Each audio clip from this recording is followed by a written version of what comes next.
Global military spending is on the rise. That means more and better equipped soldiers on land, more warships at sea, and more high-tech fighter jets in the skies.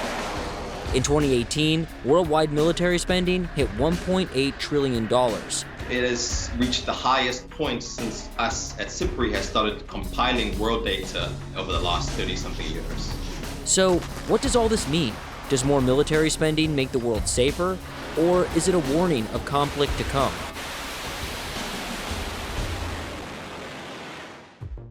The last time spending rivaled today's levels was at the height of President Reagan's Cold War arms buildup in the late 1980s.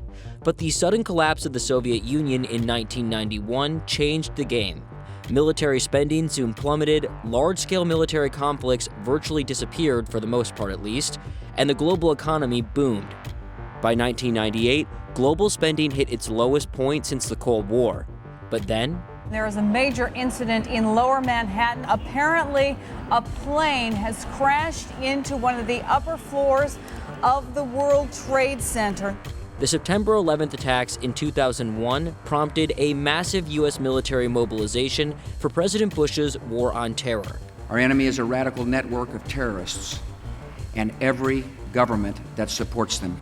As the U.S. and its allies deployed troops to Afghanistan and Iraq, global spending numbers swelled until Obama's first term, when war fatigue, internal budget pressures, and troop withdrawals pushed spending back down again. So if it wasn't Iraq and Afghanistan that propelled military spending to record levels in 2018, what was it?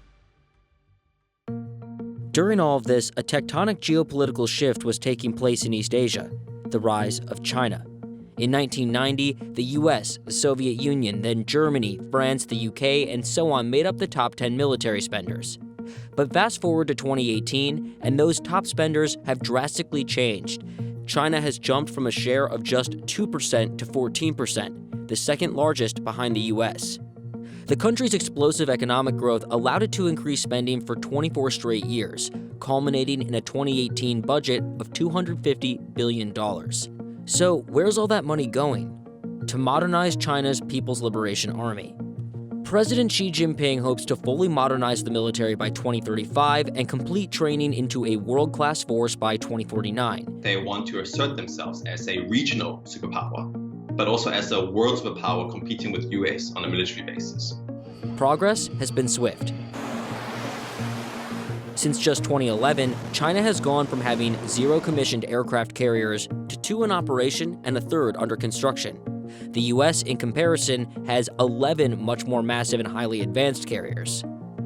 The Chinese are fielding elite fighter jets as well, like the J-20 Chengdu and the Shenyang FC-31. Together, these fighters are designed to compete with America's latest generation stealth F-22 Raptor and F-35. U.S. officials claim the Chinese used hacked F-35 plans to help build these next-generation aircraft. And that leads us to cyber warfare. China is spending big there too. China doesn't only want to hack into U.S. computer networks, it wants to find a way to neutralize U.S. advantages on the physical battlefield. China has been watching how the United States has conducted military operations very closely for the last 25 years. They understand how dependent we are on information-enabled technologies, and they have been developing asymmetric capabilities to deny us those key enabling technologies. China's also spending money to update its nuclear arsenal and the bombers and submarines that carry those weapons of mass destruction. Then there's hypersonic missiles. They travel more than 5 times the speed of sound, making them difficult to detect and neutralize. And if that wasn't enough, these cutting-edge weapons also come tipped with nuclear warheads. Another really significant area is China's development of anti-satellite weapons. You know, space is critical to just about everything we do with regards to military operations, for reconnaissance, to communicating with our own forces, to placing weapons on targets. If China or other adversaries can deny the United States access to space-based capabilities, that would fundamentally change the military equation here on Earth. China is also expanding its military presence beyond its borders. In 2017, China opened its first overseas base in the African country of Djibouti. China has been flexing its military muscles in its own backyard as well. China is trying to project power into the South China Sea, where it has territorial disputes over resource-rich islands and shallow reefs with nations like the Philippines and Vietnam.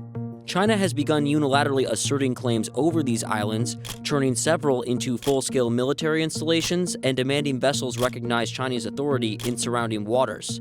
An international court ruled against these actions in 2016. The U.S. also rebuffs China's demands by frequently sailing Navy ships through the waters China claims. Still, China shows no signs of backing down. There is the prospect that the two sides could get into a skirmish, a crisis, or even potentially a war in the waters or airspace over the South China Sea, or even more likely, in my view, over Taiwan. The island of Taiwan, once under mainland China's control, broke away during China's Communist Revolution with U.S. support and now governs itself as a democracy. But today's mainland communist leadership still claims the island. Most analysts don't believe that China has the ability today to launch an amphibious invasion of Taiwan and take the country over by force and occupy it. What concerns more observers is the possibility that China might use some of its increasing military capabilities to try to blockade or coerce Taiwan into politically unifying with the mainland. President Xi Jinping has ramped up military exercises around Taiwan and further diplomatically isolated the island since he came to power in 2012. The other thing to remember about China's military spending is a lot of its military spending is actually directed internally toward maintaining political stability within China. 2019's unrest in Hong Kong has prompted concern over how China might use its upgraded military capabilities. After weeks of protests, the People's Liberation Army released this video showing soldiers conducting battle exercises in urban environments and quelling simulated civilian unrest. The overall worry? A newly empowered China will not be a benevolent player on the world stage, instead using its military prowess to bully weaker neighboring countries and to suppress its own people, or those it claims it represents. This worry has helped prompt spending increases throughout the Asia-Pacific region. Countries as diverse as Japan, South Korea, Vietnam, and Australia all increased spending in 2018. Vietnam started buying submarines. Taiwan started developing more anti-aircraft missiles, for instance. Japan is also starting to modernize its weapons. Overall, in the whole Asia, it's almost seen as an action-reaction. But perhaps most importantly, the U.S. has taken notice too. The United States remains the world's undisputed foremost military power. Its budget is larger than the next 8 biggest spenders combined. The United States defense budget actually still dwarfs China by a significant margin. Not only is the United States still the #1 defense spender in the world, but most of the other major spenders are also U.S. allies, countries such as South Korea, Japan, Germany, France, Britain, and so on. In 2018, U.S. military spending hit $649 billion, an increase of 4.6% from 2017, and the first time the budget had increased at all since 2011. China's rise remains a major factor behind the increase. China is expanding its influence into the Pacific, which has always been this area of control by the US since World War II. So it is this pushing of the boundaries, the sphere of influence between China and US. China's expanding power has been on the US's radar for years, but President Trump's election ushered in a particularly hawkish national security staff. This staff has pushed the idea that the world is entering a new era of so-called great power competition, reviving justifications for the large-scale conventional forces and nuclear arsenals that fell out of style after the collapse of the Soviet Union. To help prepare for potential conflict in this perceived new era of great power competition, the Trump administration has fast-tracked military modernization and expansion plans. From recruiting more soldiers to upgrading the Navy's aircraft carriers, completing the acquisition of the new F-35 fighter jet platform, designing next-generation bombers and submarines, upgrading nuclear forces, dumping money into cyber operations, and more. This spending shows few signs of slowing down, with the U.S. charting a defense budget increase for 2019. And it's not all about China. There is also a Russian resurgence underway that few saw coming. The view back in the late 1990s is that we were always going to most likely be dealing with a benign Russia. That's fundamentally changed. From President Vladimir Putin's snatching of Crimea to his destabilization of Ukraine, election meddling in the West, advanced cyber capabilities, and cutting-edge hypersonic missile technology, Russia is back in the great power game. It's been increasing spending since about 2011. It had a very big and expensive modernization program to about 2016. And then as the program is nearing its end, we of course see the spending taper out and slightly decrease. That resurgence has prompted considerable spending increases in former Soviet states fearing Russian aggression. Increases include Poland, Bulgaria, Latvia, Lithuania, and Romania. So does 2018's record spending levels mean conflict is imminent? These numbers do indicate issues of increased tension, increased rivalries, possible conflicts that might occur. I think that the question is whether spending causes conflict. So far, no definitive answer, but there definitely is a relationship there.